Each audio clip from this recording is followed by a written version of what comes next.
Hey guys, back out in the doghouse again. Finally, I can work with my door opened. It's nice and sunny here in Ontario. My doggy's got his eye on some squirrels somewhere. Anyway, I'm back out here. I took a couple days off just because I wanted to. Sit out on the deck and have a couple drinks with my wife. And so anyway, I'm back at this mess. Like I said, I got the front done last week.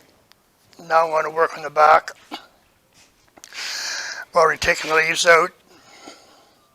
So I think I've got it to the point where I can start putting it back together again, figure out my pinion angle, and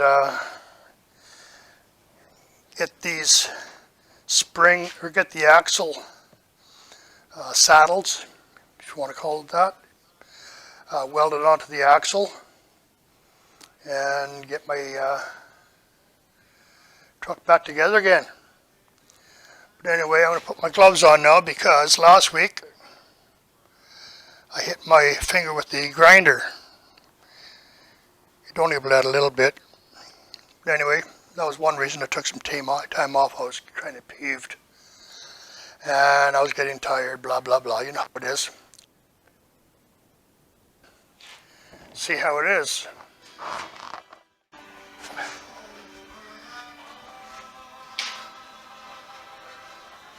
What are you looking for?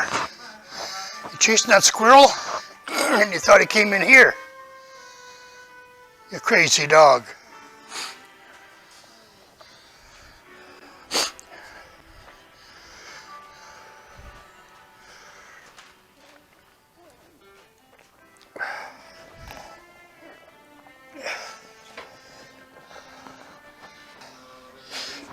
Oh! Oh!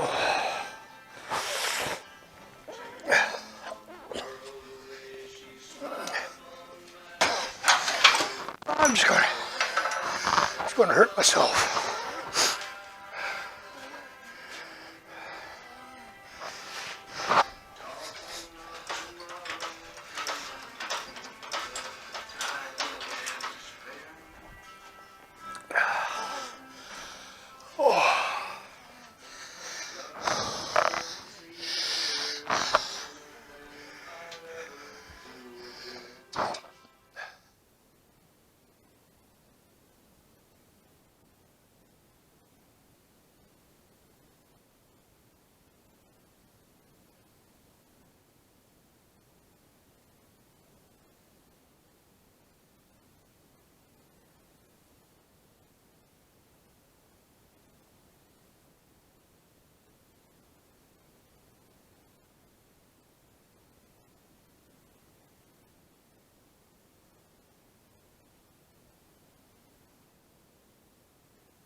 Well, as usual, things don't go good for me. I got the bolts welded in here.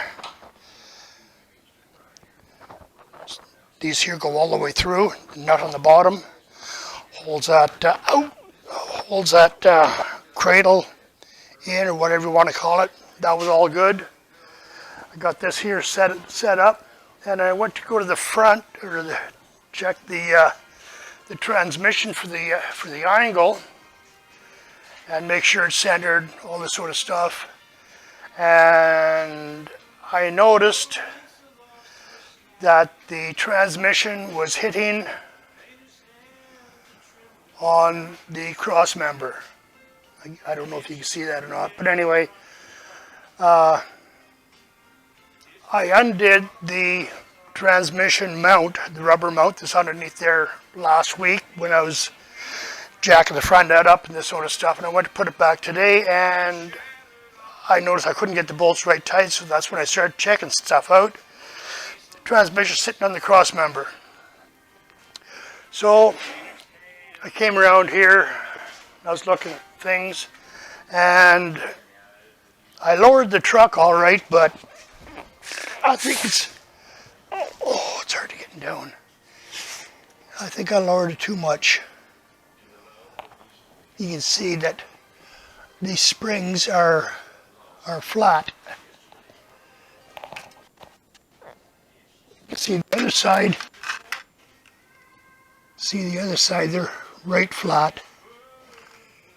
Here you can see they're flat. I don't think that's supposed to be like that. So I don't know if I'm right or not, but I think I gotta take this all apart again and put at least one leaf in there, because this here should not be like that. It should be a little bit up, I believe. If I'm wrong, let me know, please, because I have no idea what I'm doing. I'm just doing it by guessing and thinking it should be this way, that way. But I'm going to go ahead and put one leaf in and just see what it's like. But this time what I'm going to do is I'm going to take measurements as to where the center of my wheel is, where my frame is, where my cab is,